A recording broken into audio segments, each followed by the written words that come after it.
कि क्या ईरान के बाद इजराइल का अगला टारगेट पाकिस्तान होने वाला है।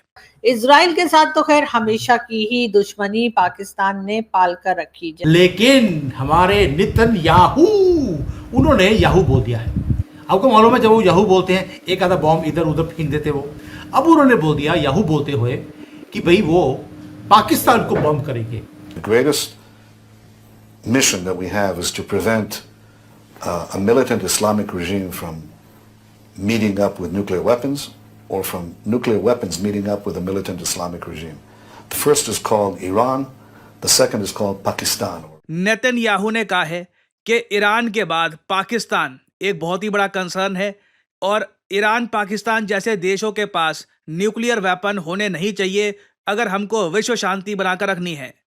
अब ये युद्ध पाकिस्तान ईरान के बजाय ये पाकिस्तान और इजराइल के साथ होता हुआ दिखाई देता है। इसराइल ने अपनी तारीखी शिद्दत का इस्तेमाल किया अमेरिका के साथ मिलकर और ईरान पर एक शदीद तरीन हमला किया जिसे इसराइल की इंतहा कहा जा सकता है। कई लोगों का कहना ये है कि ईरान के ऊपर जो अटैक हुआ है इजराइल का, उसको पाकिस्तान अपने लिए एक तरह से रेड फ्लैग समझे। खुदा न ख्वास्ता इसके बाद उसकी एडवेंचर, उसकी दूसरा निशाना पाकिस्तान हो सकता है। ये दुनिया ने देखा पहले किस तरह से इजराइल हमलावर हुआ और इस वक्त हर बंदा पाकिस्तान में एक ही बात कर रहा है और इस खित्ते में भी भारत में खास तौर पर लोग बात कर रहे हैं कि क्या पाकिस्तान नेक्स्ट टारगेट है इजराइल का। ये आसिम मुनीर जो बुर्का डाल के रजाई के अंदर छुप के वो भी बंकर में बैठा हुआ था, अब मोसाद से कैसे बचेगा। शहबाज शरीफ साहब का कहना है कि तमाम इस्लामिक कंट्रीज जो हैं वो इजराइल का बायकॉट करें। नमस्कार, ब्रेकिंग राज न्यूज में आपका स्वागत है। दोस्तों, मोदी के भारत के ऑपरेशन सिंदूर से ठुके पिटे पाकिस्तान के लिए अभी भी इजराइल से बहुत बुरी खबर सामने आई है। बताया जा रहा है कि ईरान को तहस नहस करने के बीच इजराइल पाकिस्तान को पेलकर दुनिया के नक्शे से खत्म करने वाला है। जी हाँ दोस्तों, आपको बता दें कि ईरान और इजराइल के बीच जंग छिड़ी हुई है, जिससे पूरी दुनिया चिंता में है कि कहीं यह लड़ाई परमाणु युद्ध में ना बदल जाए। दोस्तों, इसी बीच खबर आई है कि ईरान के बाद इजराइल का अगला निशाना पाकिस्तान हो सकता है, क्योंकि इजरायली पीएम का एक बयान वायरल हो रहा है जिसमें इजरायली पीएम साफ साफ कहते हुए नजर आ रहे हैं कि पाकिस्तान और ईरान के परमाणु हथियार दुनिया भर के लिए बड़ा खतरा है, जिसके बाद यह आशंका जताई जा रही है कि इजराइल का अगला निशाना पाकिस्तान हो सकता है। दोस्तों, इस खबर के सामने आने के बाद पाकिस्तान की रात और दिन की नींद उड़ गई है और पाकिस्तान थर थर कांप रहा है, क्योंकि भारत के ऑपरेशन सिंदूर ने पाकिस्तान को तहस नहस कर दिया है और अब इजराइल भारत की तरह बड़ा हमला कर सकता है। तो दोस्तों, आइए चलते और देखते हैं पाकिस्तानी मीडिया का इस पर क्या कहना है। मजेदार न्यूज है, मजेदार ऐसे है। वैसे तो युद्ध का टाइम होता है तो कोई भी मजेदार चीज होती नहीं है, लेकिन हमारे नेतन्याहू उन्होंने याहू बोल दिया है।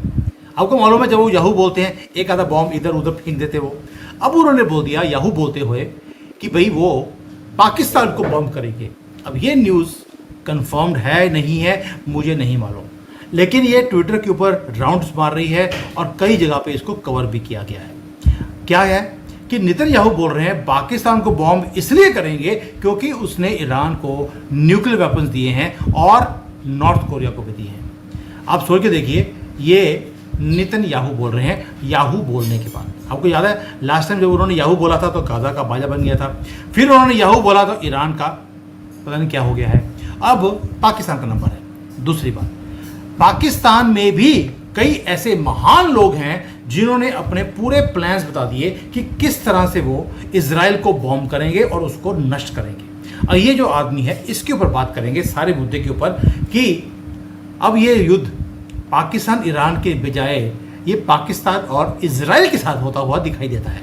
ये आसिम मुनीर जो बुर्का डाल के रजाई के अंदर छुप के वो भी बंकर में बैठा हुआ था, अब मोसाद से कैसे बचेगा। शहबाज शरीफ साहब की बात हुई है ईरान के जो प्रेसिडेंट है उनके साथ, और साथ ही साथ उन्होंने ये भी कहा है, शहबाज शरीफ साहब ने ईरानियन प्रेसिडेंट को बताया है कि जी हर तरह से हम आपके साथ हैं और हम आपके साथ खड़े रहेंगे। अब बात फिर वही आ जाती है कि पाकिस्तान जो है, चाहे वो ईरान हो, चाहे कश्मीर हो, या फिर फलस्तीन या गजा हो, हर जगह पाकिस्तान कहता है कि जी हम आपके साथ खड़े हैं। अब जिनके साथ हम खड़े होते हैं, पता नहीं उनका क्या सोचना है, लेकिन डेफिनेटली पाकिस्तान हमेशा की तरह यहाँ पर ईरान को भी यही मैसेज दे रहा है कि जी हम आपके साथ खड़े हैं। अब बाकी आगे ईरान की मर्जी के वो हमें क्या रिप्लाई करते हैं, या उनको हमारा खड़ा होना पसंद आता भी है या नहीं। लेकिन हाँ, यहाँ पर ये बात जरूर की जा रही है कि कई पाकिस्तानी जो हैं, यानी पाकिस्तानी कह लीजिए कि जो एनालिस्ट हैं, जो एक्सपर्ट्स हैं, जो मीडिया के लोग हैं और दूसरे लोग, उनको कहना ये कि जी इजराइल जो है वो असल में ईरान के ऊपर अटैक जो कर रहा है वो इसलिए कि पाकिस्तान की तरह जो है वो न्यूक्लियर पावर ना बन जाए।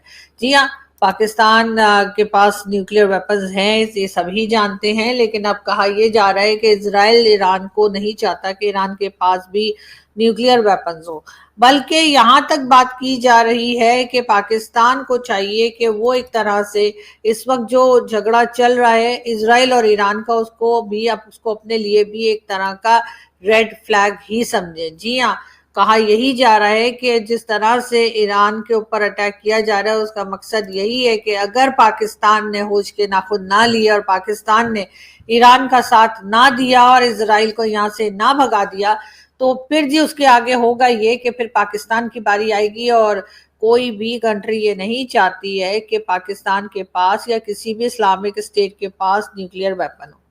अब ये बात जो लोग कर रहे हैं वो शायद इस तरफ नहीं सोच रहे कि पाकिस्तान ने जब न्यूक्लियर वेपन बनाए थे तो उससे पहले न्यूक्लियर पावर बना था भारत, और भारत के बाद पाकिस्तान की बारी आई थी और पाकिस्तान ने भी उन्हीं दिनों में, कुछ ही दिनों में पाकिस्तान ने भी न्यूक्लियर वेपन बना लिए थे। लेकिन पाकिस्तान भी बगैर अमेरिका के आशीर्वाद के, बगैर अमेरिका की मर्जी के ना तो न्यूक्लियर वेपन बना सकता था और ना ही इस वक्त भी कुछ कर सकता है।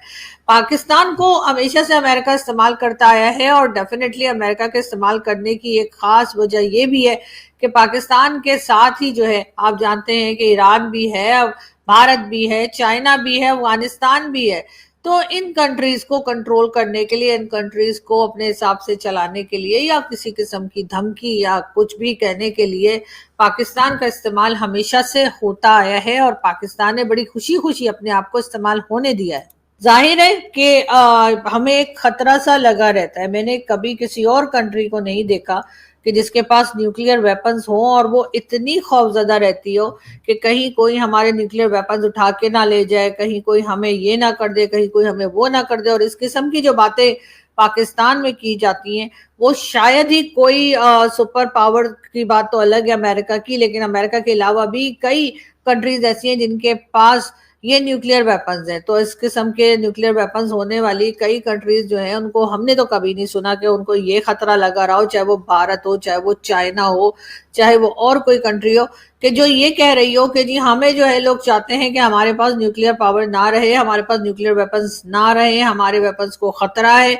यानी कहा तो ये जाता है कि जहां कहीं जो कोई भी जो न्यूक्लियर पावर बन जाती है जो कंट्री, तो वो बहुत सेफ हो जाती है, लोग उसकी बहुत उस कंट्री की बड़ी हिफाजत हो जाती है। कोई उसको देख नहीं सकता टेढ़ी आंख से, या कोई उसको आंखें नहीं दिखा सकता, या कोई उसको खतरा नहीं होता इस तरह का कि कोई हमारे ऊपर जो है बस चढ़ दौड़ेगा। तो लेकिन पाकिस्तान जो है वो हमेशा से, जब से न्यूक्लियर पावर बना है तब से हम यही सुनते आ रहे हैं।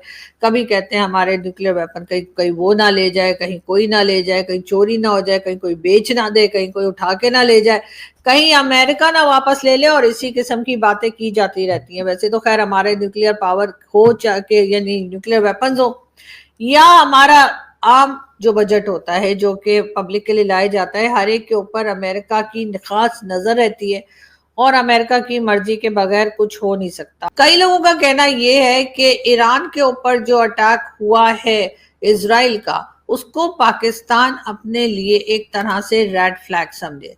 अगर ईरान अपने आप को बचा नहीं पाया इजराइल के अटैक से और ईरान अगर हार गया, तो यकीनन ईरान के बाद पाकिस्तान की बारी है और पाकिस्तान के न्यूक्लियर प्रोग्राम को, पाकिस्तान के जो न्यूक्लियर वेपन्स हैं उनको बहुत खतरा है। तो दोस्तों आपने देखा कि बुराई का अंत बुरा होता है और अब पाकिस्तान के बुरे दिन शुरू हो गए हैं। अभी भारत से पंगा लेकर ऑपरेशन सिंदूर की मार से पाकिस्तान के घाव भरे ही नहीं थे कि अब इजराइल भी पाकिस्तान को ठोकने की तैयारी कर चुका है। तो दोस्तों इस पूरी खबर पर आपका क्या कहना है हमें कमेंट बॉक्स में जरूर बताएं। खबर अच्छी लगे तो लाइक और शेयर करना ना भूलें। ऐसे ही तमाम खबरों से जुड़े रहने के लिए आप देखते रहें ब्रेकिंग राज न्यूज।